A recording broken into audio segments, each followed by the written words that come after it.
4월 9일 화요일 하나님 말씀 로마서 4장 1절부터 8절입니다. 함께 교독하겠습니다. 그런즉 육신으로 우리 조상의 아브라함이 무엇을 얻었다 하리요?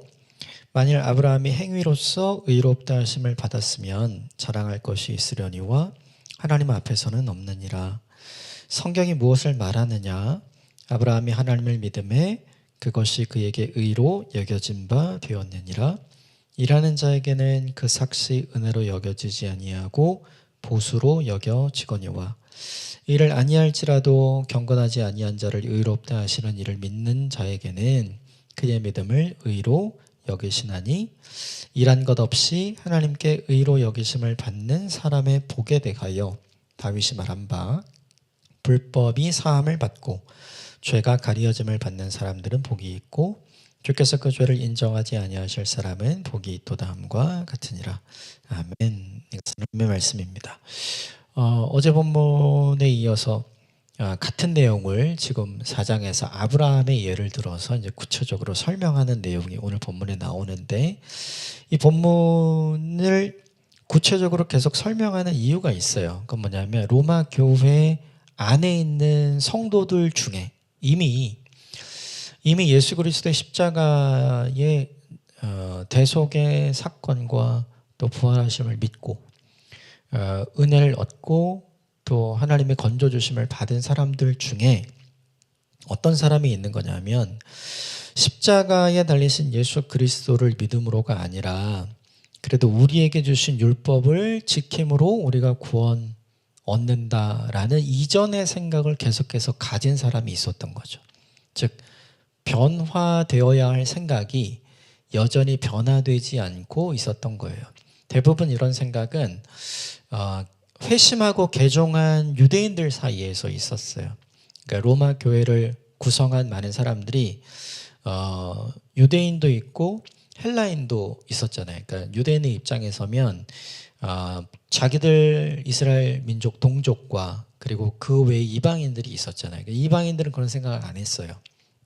그런데 율법주의적인 유대주의 사고에 빠져 있었던 사람들은 여전히 이제 그런 생각을 좀 하게 됐죠. 그래서 할례도 꼭 받아야 된다. 날, 달, 절기, 그들이 전통적으로 지켜왔던 유대교의 전통적인 절기도 다 지켜야 한다. 율법도 다 지켜야 한다. 그래야 우리가 구원을 얻는다. 이렇게 생각을 여전히 하고 바꾸지 않는 사람들이 존재했던 거죠. 그래서 사도 바울이 본문에서 계속 3장에도 쭉 그 이야기를 하고 그리고 4장에서도 그것에 대한 반증을 펼쳐가는 거예요. 오늘 본문의 핵심 내용은 두 사람이 나옵니다.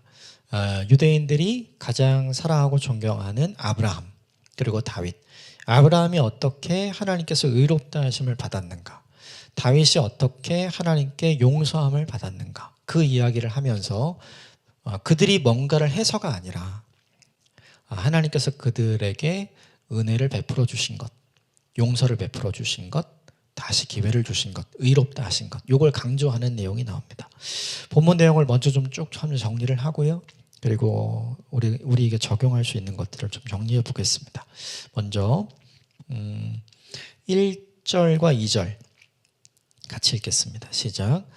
그런즉 육신으로 우리 조상인 아브라함이 무엇을 얻었다 하리요? 만일 아브라함이 행위로서 의롭다 하심을 받았으면 자랑할 것이 있으려니와 하나님 앞에서는 없느니라. 생각을 해보면 하나님은 왜 아브라함을 선택하셨을까? 그러니까 아브라함이 뭔가 특별했기 때문에 하나님은 아브라함을 선택하신 거다. 그러니까 이 개념이 있어요. 그게 뭐냐면 흔히 우리가 하는 말로 선민사상이라고 하는 거예요. 특별해서 하나님 뭔가를 주신 거죠. 그러니까 하나님의 선택에는 그의 특별함이 있는 거죠. 유대인들에게 말씀을 주신 것은 나중에도 나오지만 유대인들이 뭔가 특별해서 말씀을 맡겨주셨다. 그러니까 자기들 특별하다고 생각을 계속해서 하는 거예요. 그런데 생각을 해보면 하나님은 왜 아브라함을 선택하셨나? 이유가 있나?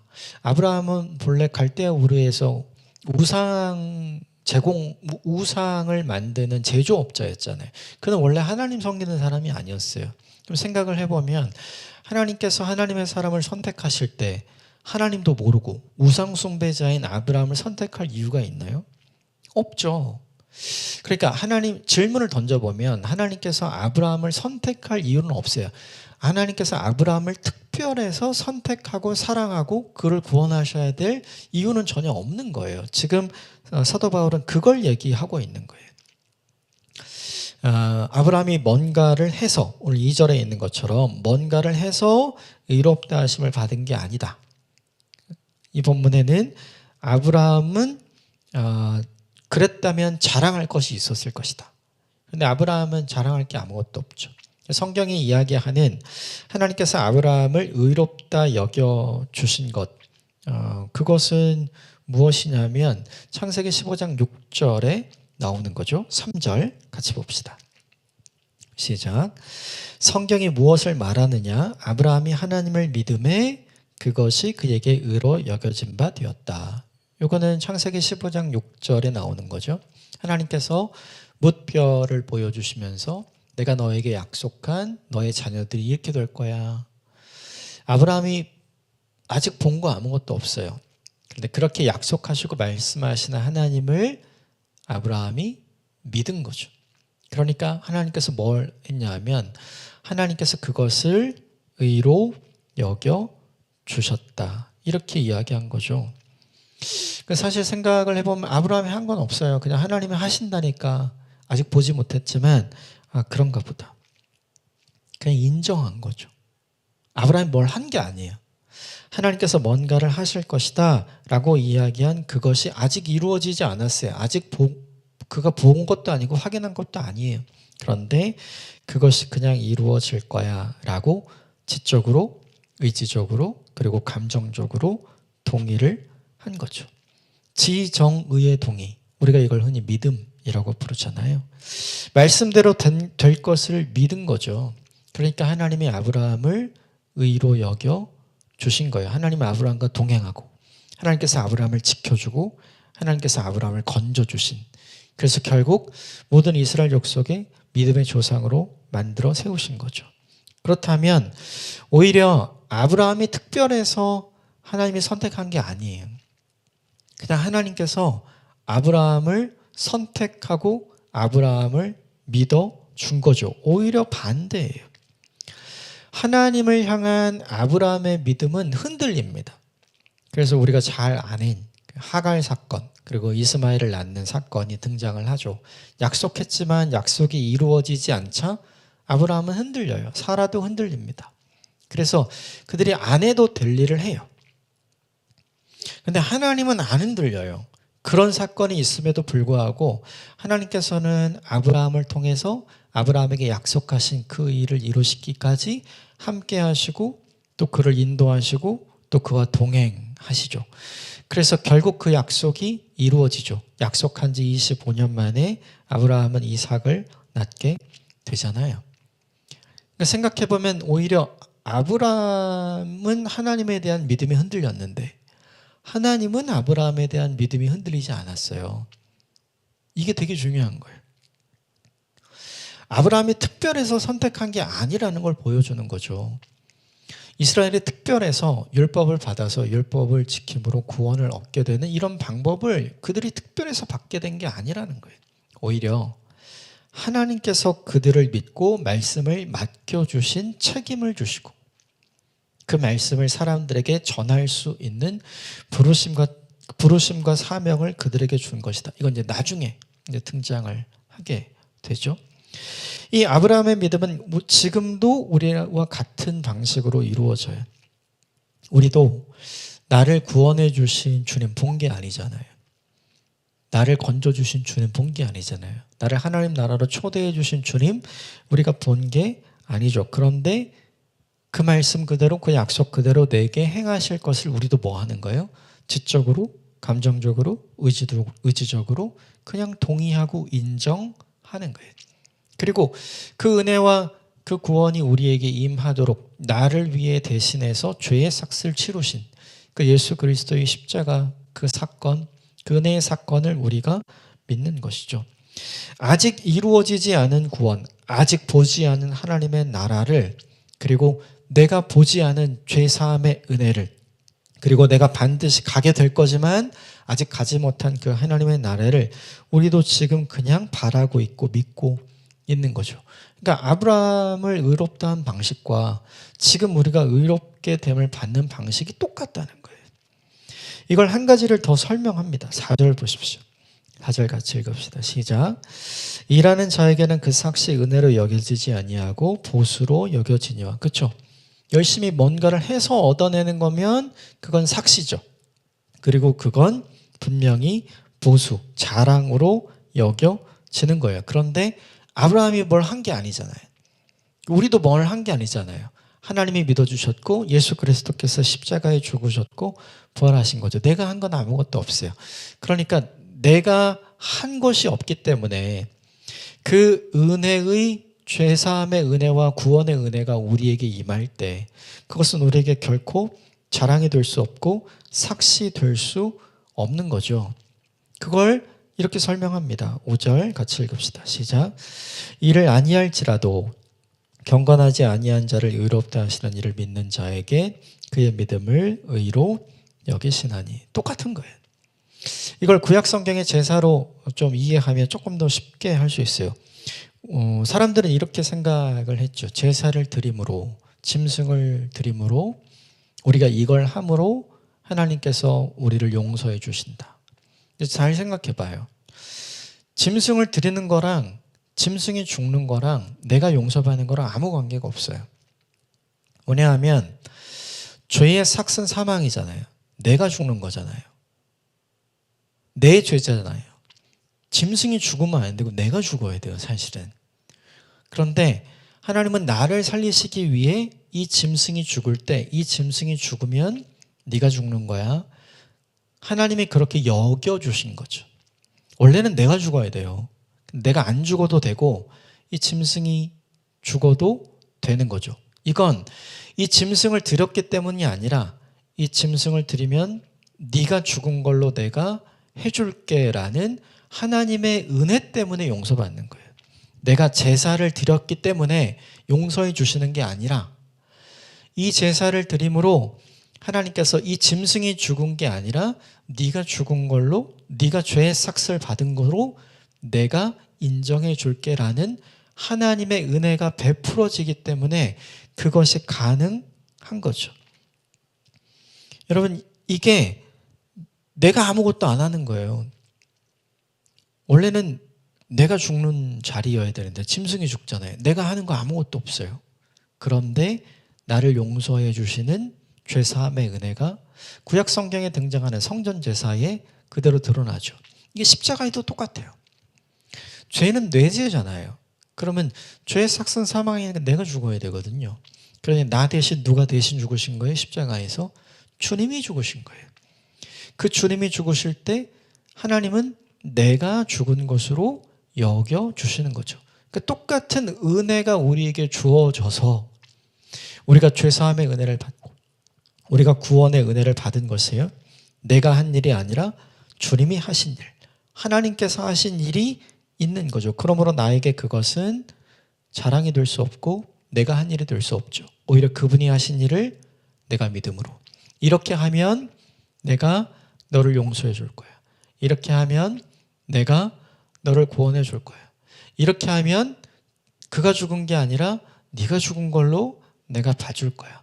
라고 하는 하나님의 은혜가 그 안에 이미 전제로 깔려 있는 거죠. 그래서 그것을 믿는 믿음을 하나님께서 의로 여겨주신다. 이게 아브라함에 대한 설명이에요. 이것을 가장 잘 보여주는 또 한 사람이 다윗입니다. 6절 같이 읽읍시다. 시작. 일한 것 없이 하나님께 의로 여기심을 받는 사람의 복에 대하여 다윗이 말한 바. 다윗도 이런 경험이 있는 거예요. 7절 8절 같이 읽겠습니다. 불법이 사함을 받고 죄가 가리어짐을 받는 사람은 복이 있고 주께서 그 죄를 인정하지 아니하실 사람은 복이 있도다 함과 같으니라. 이건 시편 32편에 나오는 말씀입니다. 이건 다윗이 큰 죄 저질렀죠. 밧세바 사건. 우리아의 아내였던 밧세바와 통간하고, 그리고 밧세바의 남편인 충성된 신하였던 우리아를 죽게 만든, 아무도 모르게. 그래서 아무 일도 없었던 것처럼 잘 무마하고 잘 마무리한 다윗, 그에게 하나님께서 나단 선지자를 보내시죠. 그리고 깨닫게 하시죠. 당신이 정말 큰 죄를 지었다. 이야기를 들려주시면서 깨닫게 하시잖아요. 그 깨닫고 나서 다윗이 금식하면서 통곡하면서 회개하면서 주 앞에 기도하죠. 용서해달라고, 잘못했다고 기도하죠. 그가 그렇게 통한의 회개를 주님 앞에 드린 이후에 주님께서 하나님께서 다윗을 용서해 주시잖아요. 근데 중요한 건 뭐냐 하면 내가 스스로 용서하는 게 아니죠. 내가 스스로 용서하는 게 아니라 용서는 하나님께 받는 거예요. 내가 스스로 그 죄를 가리는 게 아니죠. 하나님께서 그 죄를 가리워 주시는 거죠. 내가 스스로 죄가 없다고 인정하는, 즉 나 아무것도 아닙니다, 나 결백합니다, 이렇게 얘기하는 게 아니죠. 그게 아니라 너는 죄 없어 라고 하나님께서 내게 말씀해 주시고 선언해 주시는 거예요. 이게 뭐냐 하면 다윗이 회복할 만한 일을 해서, 무마될 만한 일을 해서, 용서받을 만한 일을 해서 그것이 있었다면 그것은 다윗의 삭시죠. 잘 생각해 보세요. 다윗이 우리아를 죽게 했잖아요. 그리고 한 가정을 완전히 깼잖아요. 그걸 어떻게 회복시켜요? 죽은 우리아를 어떻게 살립니까? 살릴 방법이 없어요. 자신의 죄에 대해서 철저하게 회개했다면 사실은 그 죄의 대가를 누가 받아야 돼요? 다윗이 받아야죠. 무엇으로요? 죽음으로요. 다윗이 죽었습니까? 안 죽었어요. 다윗 안 죽습니다. 그가 자신의 죽음으로 달게 받아야 할 죄가 있음에도 불구하고 그가 하나님께 고백하고 용서를 구하고 회개를 구하죠. 용서하실 은혜를 베풀어 주실 하나님에 대한 믿음으로 그렇게 하는 거예요. 그가 그렇게 하니까 하나님께서 어떻게 하십니까? 은혜를 주시죠. 아무것도 할 수 있는 일은 없었어요. 돌이키기 위해서 다윗이 할 수 있는 일은 없어요. 그러나 회개하면서 하나님의 처분을, 하나님의 방식을 겸손하게 받아들이고 주님께서 하라는 대로 하겠다, 주님께서 처분하는 대로 내가 받아들이겠다 라는 다윗에게 하나님은 은혜를 베풀어 주시잖아요. 그 무엇도 돌이킬 수 있는 방법이 없고 회복할 수 있는 길이 없었어요. 그런데 다윗은 용서받은 이후에 용서의 은혜를 경험하고 나서 모든 걸 회복하게 되죠. 여러분, 이게 사실 너무 중요해요. 다윗에게 용서받을 이유가 있습니까? 없죠. 근데 하나님이 그를 용서해 주시잖아요. 다윗이 어떤 거를 해서 하나님이 용서해 주신 게 아니잖아요. 하나님이 그의 용서를, 그의 사랑을, 그의 믿음을 다시 한번 다윗에게 주신 거잖아요. 그게 얼마나 큰 일인지를 다윗이 깨닫고 이 고백을 하는 거예요. 이 이야기를 왜 할까요? 봐라, 유대인들아 잘 봐라, 너희가 사랑하고 너희가 존경하는 아브라함도 다윗도 무언가를 해서 하나님께서 용서해 주시고 하나님께서 다시 믿어주시고 하나님께서 구원해 주신 것이 아니지 않느냐. 하나님께서 약속하신 그 약속을 믿고, 조금 더 구체적으로 보자면 나를 선택하시고 나를 인도해 가시는 하나님을 믿는 믿음을 오히려 하나님께서 의로 여기셔서 실수했지만 그의 실수를 실패로 만들지 않으시고 다시 기회를 준 거 아니냐. 그러므로 무언가를 해서 구원을 얻어내는 게 아니라 주님께서 이미 행하신 그 구원의 은혜를 우리에게 베풀어 주는 것이다. 이걸 지금 자세하게 설명을 하고 있는 거죠. 이게 본문 전체의 내용입니다. 오늘 이 본문 전체를 통해서 적용하고 싶은 한 가지 있어요. 아브라함이 특별해서 하나님이 아브라함을 선택한 거 아닙니다. 다윗이 특별해서 다윗을 용서해 준 거 아니에요. 아닙니다. 그들에게 특별한 게 있었던 것이 아니에요. 하나님이 그를 선택하셔서 그가 특별해진 거고, 하나님이 그에게 다시 기회를 주셔서 그가 하나님의 마음에 합한 사람이 된 거죠. 전적으로 아브라함의 아브라함됨, 다윗의 다윗됨은 그들에게 있는 것이 아니라 하나님께 있어요. 그럼 우리도 마찬가지죠. 우리가 특별해서 하나님이 뭔가를 주시는 게 아니라 하나님께서 우리를 믿어주시고, 하나님께서 우리를 사랑해 주시고, 하나님께서 우리를 용서해 주시고, 하나님께서 우리에게 다시 기회를 주심으로 우리가 오늘을 살아가게 되는 거죠. 그럼 오늘 우리가 해야 할 일이 있어요.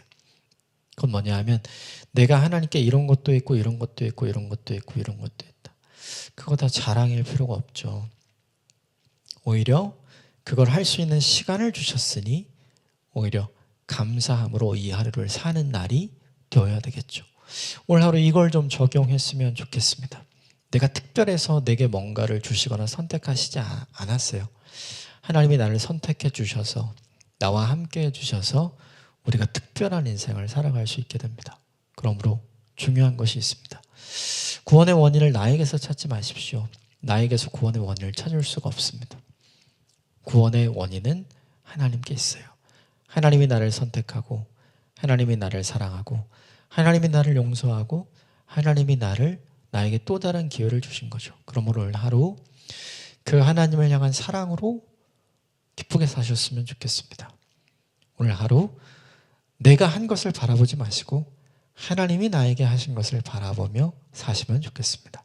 함께 기도하겠습니다.